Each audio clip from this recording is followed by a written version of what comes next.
ನಮಸ್ಕಾರ ರಿವ್ಯೂ ಚಾನೆಲ್ಗೆ ಸ್ವಾಗತ. ನಾನು ಸೌಖ್ಯ ಗಾಂವ್ಕರ್. ಕಾಂಗ್ರೆಸ್ ಹೈಕಮಾಂಡ್ನಿಂದ ಬಹುದೊಡ್ಡ ತೀರ್ಮಾನ. ರಾಜ್ಯ ಕಾಂಗ್ರೆಸ್ ನಾಯಕರಿಗಿದು ಸಿಡಿಲಾಘಾತದಂತೆ ಬಂದೆರಗಿರುವಂಥ ಸುದ್ದಿ. ರಾಜ್ಯ ಕಾಂಗ್ರೆಸ್ನ ಪ್ರಭಾವಿ ಲೀಡರ್ಗೆ ರಾಹುಲ್ ಗಾಂಧಿಯೇ ಶಾಕ್ ಕೊಟ್ಟಿದ್ದಾರೆ. ಏನದು ಹಾಗಾದರೆ? ಬಿಗ್ ಸರ್ಜರಿಯ ಸ್ಫೋಟಕ ಸುದ್ದಿ. ಮಾಹಿತಿ ಮುಂದೆ ಇಟ್ಟಾದ್ವಿ, ಮಿಸ್ ಮಾಡಿದ್ರೆ ನಮ್ಮ ಚಾನಲ್ನ ಸಬ್ಸ್ಕ್ರೈಬ್ ಮಾಡಿ, ನಿಮ್ಮ ಅಭಿಪ್ರಾಯ ಕಮೆಂಟ್ ಮಾಡಿ ತಿಳಿಸಿ. ವೀಕ್ಷಕರೇ, ಕರ್ನಾಟಕದಲ್ಲಿ ನಡೆಯೋದಕ್ಕೆ ಎಲ್ಲ ಸಜ್ಜಾಗಿತ್ತು. ಬಟ್ ಮನಮೋಹನ್ ಸಿಂಗ್ ಅವರು ತೀರ್ಕೊಂಡಿದ್ದಕ್ಕೆ CWC ಸಭೆ ಆಗಿ ಶ್ರದ್ಧಾಂಜಲಿ ಸಭೆ ರೀತಿಯಲ್ಲಿ ಮುಕ್ತಾಯ ಆಯಿತು. ಮುಂದೆ ಪ್ಲ್ಯಾನ್ ಮಾಡಬಹುದು. ಭರ್ಜರಿಯಾಗಿ ಶಕ್ತಿ ಪ್ರದರ್ಶನ ಮಾಡುವಂಥ ಒಂದು ವೇದಿಕೆಯಂತೆ ತಯಾರಾಗಿತ್ತದು. ಅದರಲ್ಲೂ DK ಶಿವಕುಮಾರ್ ಅವರ ಅಧ್ಯಕ್ಷತೆಯಲ್ಲಿ, ಅವರ ಸಂಘಟನೆಯಲ್ಲಿ ಭರ್ಜರಿ ಸಮಾವೇಶ ಮಾಡಿ ಇಡೀ ದೇಶದಲ್ಲಿ ಕಾಂಗ್ರೆಸ್ ಕುಗ್ಗಿರೋ ಹೊತ್ತಲ್ಲಿ, ಹೀನಾಯ ಸೋಲನ್ನು ಅನುಭವಿಸಿರೋ ಹೊತ್ತಲ್ಲಿ ತನ್ನ ಮೂಲಕ ಹೈಕಮಾಂಡ್ಗೆ ಬಿಗ್ ಗಿಫ್ಟ್ ಕೊಡೋದಕ್ಕೆ DK ಶಿವಕುಮಾರ್ ಅವರು ರೆಡಿ ಮಾಡಿರೋ ವೇದಿಕೆ ಅನ್ನೋ ರೀತಿಯಲ್ಲಿ ವಿಶ್ಲೇಷಿಸಲ್ಪಡ್ತು. ಆದರೆ ಈಗ CWC ಮೀಟಿಂಗ್ನಲ್ಲಿ ಕಾಂಗ್ರೆಸ್ ಹೈಕಮಾಂಡ್ ಬಹುದೊಡ್ಡ ತೀರ್ಮಾನವೊಂದನ್ನು ಕೈಗೊಂಡಿದೆ ಅನ್ನುವ ಸುದ್ದಿ ಕೇಳಿ ಬರ್ತಿರೋದು. ಆ ಹಿಂಟನ್ನು ವೇಣುಗೋಪಾಲ್ ಅವರೇ ತೆರೆದಿಟ್ಟಿದ್ದಾರೆ ಅಂತ. ಏನು ನಡೀತು ಹಾಗಾದರೆ ಬೆಳಗಾವಿಯಲ್ಲಿ? ಡೆಲ್ಲಿಗೆ ಸಚಿವರುಗಳು ಧಾವಿಸಿ ಹೋಗ್ತಿರೋದು ಯಾಕೆ? ಪ್ರಭಾವಿ ಮಿನಿಸ್ಟರ್ ಒಬ್ಬರು ರಾಹುಲ್ ಗಾಂಧಿ ಅವ್ರ ಜೊತೆಗೆ ಮಾತನಾಡೋದಕ್ಕೆ ತಯಾರಿ ಮಾಡ್ತಿರೋದು ಯಾಕೆ? ದೊಡ್ಡದೊಂದು ಸರ್ಜರಿಯ ಸುಳಿವು ಈಗ ಬೆಳಗಾವಿ ಮೀಟಿಂಗ್ ಮೂಲಕ ಸಿಕ್ಕಿದೆ. ಒನ್ ಬೈ ಒನ್ ನೋಡ್ತಾ ಹೋಗೋಣ. ವೀಕ್ಷಕರೇ, ಆ ಸಭೆಯಲ್ಲಿ ಸಂಘಟನಾತ್ಮಕವಾಗಿ ಯಾವ ರೀತಿ ಪಕ್ಷವನ್ನು ಬಲಪಡಿಸಬಹುದು, ಈ ಸೋಲಿನ ಬಳಿಕ ಬದಲಾವಣೆ ಮಾಡಲೇಬೇಕು ಅಂತ ಖರ್ಗೆ ಅವರು ಮೊನ್ನೆಷ್ಟೇ ಒಂದು ನಿರ್ಧಾರವನ್ನು ಪ್ರಕಟಿಸಿದ್ರು. ದೊಡ್ಡ ಮಟ್ಟದ ಬದಲಾವಣೆ ಆಗುತ್ತೆ ಅಂತ. ಯಾವ ಹಂತದಿಂದ ಬದಲಾವಣೆ ಆಗುತ್ತೆ, ಎಲ್ಲೆಲ್ಲಿ ಸರ್ಜರಿ ಆಗುತ್ತೆ, ನಾಯಕತ್ವದ ಬದಲಾವಣೆ ರಾಜ್ಯ ಮಟ್ಟದಿಂದ ತಳಮಟ್ಟದಿಂದ ಎಲ್ಲ ಕಡೆನೂ ಆಗಬೇಕು ಅನ್ನುವಂಥ ಒಂದು ತೀರ್ಮಾನ ಆಗಿದೆ. ಸೊ ನಾಯಕತ್ವ ಅಂದರೆ ಹೇಗಿರಬೇಕು, ನಾಯಕತ್ವ ಯಾವ ರೀತಿ ಆಯ್ಕೆ ಮಾಡಲಿದೆ ಅನ್ನೋದ್ರ ಬಗ್ಗೆಲ್ಲ ವೇಣುಗೋಪಾಲ್ ಅವರು ಪ್ರಸ್ತಾಪ ಮಾಡಿದ್ದಾರೆ. ಈ ಹೊತ್ತಲ್ಲಿ ಒನ್ ಮ್ಯಾನ್ ಒನ್ ಪೋಸ್ಟ್ ವಿಚಾರ ಬಂದಿದೆ. ಹಿಂದೆ ರಾಜಸ್ಥಾನದಲ್ಲಿ ನಡೆದಂಥ ಮೀಟಿಂಗಲ್ಲೇ ಈ ನಿರ್ಧಾರ ಆಗಿತ್ತು. ಬಟ್ ಇದುವರೆಗೆ ಇಂಪ್ಲಿಮೆಂಟ್ ಆಗಿಲ್ಲ.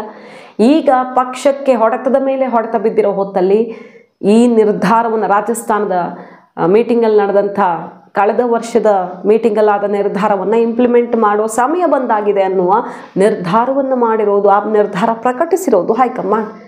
ಒನ್ ಮ್ಯಾನ್ ಒನ್ ಪೋಸ್ಟ್ನ ಬಗ್ಗೆ ವಿಚಾರ ಬಂದಿದ್ದು, ನಾಯಕತ್ವವನ್ನು ಹೇಗೆ ಆಯ್ಕೆ ಮಾಡೋದು ಅನ್ನೋದ್ರ ಬಗ್ಗೆಲ್ಲ ವಿಚಾರ ಪ್ರಸ್ತಾಪ ಮಾಡಿದ್ದಾರೆ ವೇಣುಗೋಪಾಲ್ ಅವರೇ ಸ್ವತಃ. ಹಾಗೆ ರಾಹುಲ್ ಗಾಂಧಿ ಅವರ ಕಡೆಯಿಂದನೂ ಆ ಸೂಚನೆ ಸಿಕ್ಕಂತೆ ಕಾಣಿಸ್ತಾ ಇದೆ. ಮಾಧ್ಯಮದವರೆಲ್ಲ ಇಲ್ಲಿ ಯಾವ ಪ್ರಶ್ನೆ ಕೇಳ್ತಾರೆ, ಕರ್ನಾಟಕದಲ್ಲೂ ಒನ್ ಮ್ಯಾನ್ ಒನ್ ಪೋಸ್ಟ್ ಅಂತ. ಕಾದು ನೋಡಿ ಏನಾಗುತ್ತೆ ಅನ್ನೋದನ್ನು ಕಾದು ನೋಡಿ ಅಂತ ಹೇಳಿದ್ದು. ಇದೇ ಟೈಮಲ್ಲಿ ಬೆಳಗಾವಿಯ ಪ್ರಭಾವಿ ಮಂತ್ರಿ ಸೇರಿದಂತೆ ಹಲವು ಮಿನಿಸ್ಟರ್ಗಳು ಒನ್ ಮ್ಯಾನ್ ಒನ್ ಪೋಸ್ಟ್ ನಿರ್ಧಾರವನ್ನು ಕರ್ನಾಟಕದಲ್ಲಿ ಆದಷ್ಟು ಬೇಗ ಜಾರಿಗೆ ತನ್ನಿ ಅಂತ ಒತ್ತಡ ಹಾಕಿ ಅದಕ್ಕೆ ಪೂರಕವಾಗಿ ರೆಸ್ಪಾನ್ಸ್ ಬಂದಿದೆ ಅಂತ ಹೇಳಲಾಗ್ತಾ ಇದೆ.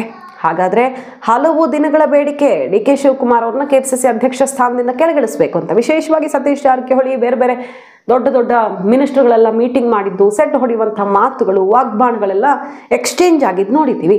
ಹಾಗಾಗಿ ಇದು KPCC ಅಧ್ಯಕ್ಷರ ಬದಲಾವಣೆಯ ಮಹತ್ವದ ಸುಳಿವು ಹೈಕಮಾಂಡ್ ಕಡೆಯಿಂದ ಸಿಕ್ಕಿದ್ದು ಅನ್ನೋ ಚರ್ಚೆ ದಿಢೀರ್ ಅಂತ ಶುರುವಾಗಿದ್ದು ರಾಜ್ಯ ಕೈಪಾಳ್ಯದಲ್ಲಿ ಸಂಚಲನ ಸೃಷ್ಟಿ ಮಾಡ್ತಿದೆ.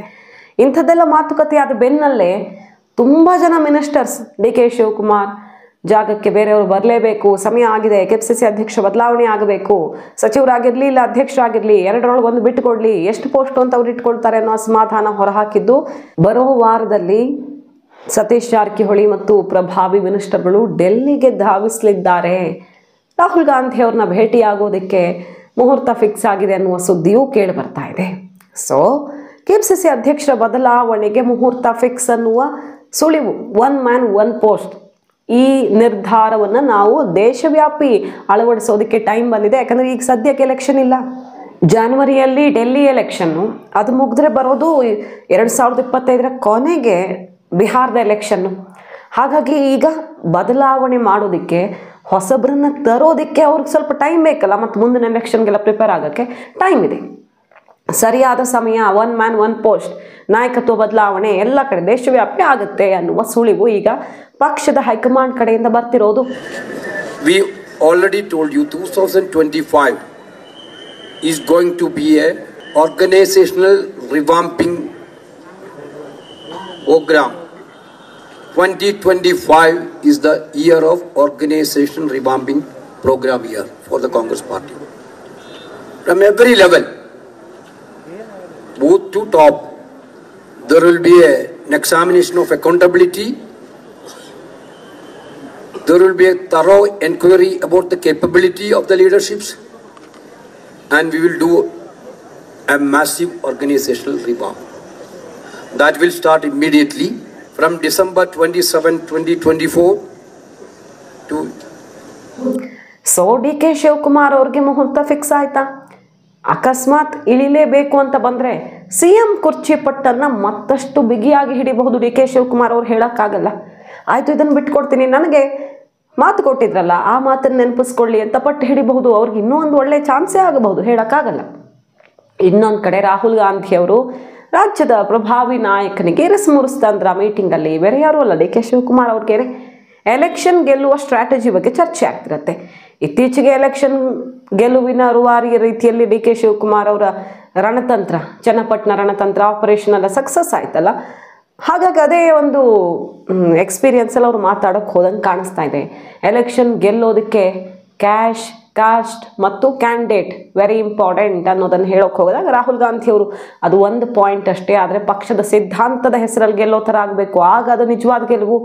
ಒಂದೆರಡು ಕಡೆ ಗೆಲ್ಲಬಹುದು, ಆದರೆ ಪಕ್ಷದ ಹೆಸರಲ್ಲಿ ಗೆಲ್ಲುವಂತಹ ಶಕ್ತಿಯನ್ನು ಬೆಳೆಸ್ಕೊಂಡ್ರೆ ಮಾತ್ರ ನಾವು ದೇಶವ್ಯಾಪಿ ಗಟ್ಟಿಯಾಗಿ ನಿಲ್ಲೋದಕ್ಕೆ ಸಾಧ್ಯ ಅನ್ನುವ ಮೂಲಕ ನೀವು ಅಂದುಕೊಂಡಿದ್ದೇ ಎಲ್ಲ ಸತ್ಯ ಅಲ್ಲ ಅನ್ನುವಂಥ ಖಡಕ್ ಆನ್ಸರನ್ನು ಕೊಟ್ಟು ಡಿ ಕೆ ಶಿವಕುಮಾರ್ ಅವರು ಇದು ಸಭೆಯಲ್ಲಿ ಮುರಿಸಿಗೆ ಕಾರಣ ಆಗಿದೆ ಅನ್ನೋ ಚರ್ಚೆ ನಡೀತಾ ಇದೆ. ಅಂದರೆ ಪಕ್ಷದ ಸಿದ್ಧಾಂತ ಬರೀ ದುಡ್ಡಿನ ಬಲ ಅಥವಾ ಯಾವುದೋ ಒಂದು ಆಪರೇಷನ್ ಮತ್ತೊಂದು ಅಷ್ಟೇ ಅಲ್ಲ. ಪಕ್ಷದ ಸಿದ್ಧಾಂತವನ್ನು ನೋಡಿ ಓಟ್ ಹಾಕೋ ರೀತಿಯಲ್ಲಿ ಆಗಬೇಕಂದ್ರೆ ಅದು ಒನ್ಸ್ ಅಗೇನ್ ಸಿದ್ದರಾಮಯ್ಯನವರ ಕೈ ಬಲಪಡಿಸಿದಂತಾಯಿತು. ಆ ನಿಟ್ಟಿನಲ್ಲಿ ಓವರಾಲ್ ಸಮುದಾಯವನ್ನು ಸೆಳೆಯುವಂತಹ ನಾಯಕತ್ವ ಬೇಕು ಅನ್ನೋ ಮೆಸೇಜ್ ಕೊಟ್ಟಂಗಾಯಿತು. ಹಾಗಾಗಿ ಈ ಸಮಾವೇಶ ಅದ್ಧೂರಿಯಾಗಿ ನೆರವೇರಿಸಿ ಕಾರ್ಯಕರ್ತರಿಗೆ ಆತ್ಮವಿಶ್ವಾಸ ತುಂಬುವ ಕೆಲಸ ಮಾಡಿದಾಗಲೂ ಕೂಡ ಡಿ ಕೆ ಶಿವಕುಮಾರ್ ಅವ್ರ ಮೇಲೆ ಹೈಕಮಾಂಡ್ ಖುಷಿಯಾದಂಗೆ ಕಾಣಿಸ್ತಾ ಇಲ್ಲ. ಅಥವಾ ಮೊನ್ನೆ ಅಷ್ಟೇ ನಡೆದಂಥ ಈ ಜಟಾಪಟಿ, ಹೆಬ್ಬಾಳ್ಕರ್ ಸಿ ಟಿ ರವಿ ಜಟಾಪಟಿ ಬಗ್ಗೆ ಕಂಪ್ಲೇಂಟ್ಗಳು ಹೋಗಿವೆ. ಬೇರೆ ಬೇರೆ ಇಲಾಖೆಯಲ್ಲಿ ಮೂಗು ತೋರಿಸ್ತಾರೆ ಕೆಲವು ಪ್ರಭಾವಿಗಳು, ಅದಕ್ಕೆಲ್ಲ ಫುಲ್ ಸ್ಟಾಪ್ ಹಾಕಬೇಕು ಮತ್ತು ಒಬ್ಬರಿಗೆ ಎಷ್ಟು ಪೋಸ್ಟ್ ಅಂತ ಕೊಡ್ತೀರಿ ಅನ್ನುವಂಥ ದೂರುಗಳು. ಇದೆಲ್ಲದರ ಹಿನ್ನೆಲೆಯಲ್ಲಿ ಹೈಕಮಾಂಡ್ ಸ್ವಲ್ಪ ಗರಂ ಆಗಿದೆಯಾ ಗೊತ್ತಿಲ್ಲ. ಒಟ್ಟಿನಲ್ಲಿ ರಾಜ್ಯ ಕಾಂಗ್ರೆಸ್ನಲ್ಲಿ ದೊಡ್ಡ ಬದಲಾವಣೆ ಫಿಕ್ಸ್ ಅನ್ನುವ ಸುಳಿವನ್ನು ಈಗ ಬೆಳಗಾವಿ ಮೀಟಿಂಗಲ್ಲಿಯೇ ಕೊಟ್ಟು ತೆರಳಿರೋದು ಹೈಕಮಾಂಡ್ ನಾಯಕರು. ಸೊ ಸಿ ಎಂ ಪೋಸ್ಟ್ಗೋದು ಅನ್ವಯ ಆಗುತ್ತಾ, KPCC ಅಧ್ಯಕ್ಷ ಸ್ಥಾನಕ್ಕಷ್ಟೇನಾ? ಕಾದು ನೋಡಬೇಕು. 2 ವರ್ಷ ಟೈಮ್ ಬಂದೇ ಬಿಡ್ತು. 1 ವರ್ಷದ 7 ತಿಂಗಳು ಕಂಪ್ಲೀಟ್ ಆಗಿದೆ. ಈಗ 2 ವರ್ಷ ಮುಗಿತಿದ್ದ ಹಾಗೆ ಸಿ ಎಂ ಕುರ್ಚಿಯ ಸಮರ ಜೋರಾಗಲಿದೆ ಅನ್ನುವ ಭವಿಷ್ಯವಾಣಿ ಪ್ರತಿಧ್ವನಿಸ್ತಿದೆ. ಹಾಗಾಗಿ ಇಲ್ಲಿ ಇಳಿರಿ ಅಂದರೆ ಆ ಕುರ್ಚಿಯನ್ನೇ ಇರಲೇಬೇಕು ಅನ್ನೋ ಹಠ ಹಿಡಿದ್ರೂ ಅಚ್ಚರಿ ಇಲ್ಲ ಡಿ ಕೆ ಶಿವಕುಮಾರ್. ಕಾದು ನೋಡಬೇಕು. ಮಾಹಿತಿ ನಿಮ್ಗೆ ಇಷ್ಟ ಆಗಿದ್ರೆ ಮಿಸ್ ಮಾಡಿದ್ರೆ ನಮ್ಮ ಚಾನಲ್ನ ಸಬ್ಸ್ಕ್ರೈಬ್ ಮಾಡಿ, ನಿಮ್ಮ ಅಭಿಪ್ರಾಯ ಕಮೆಂಟ್ ಮಾಡಿ ತಿಳಿಸಿ. Thank you.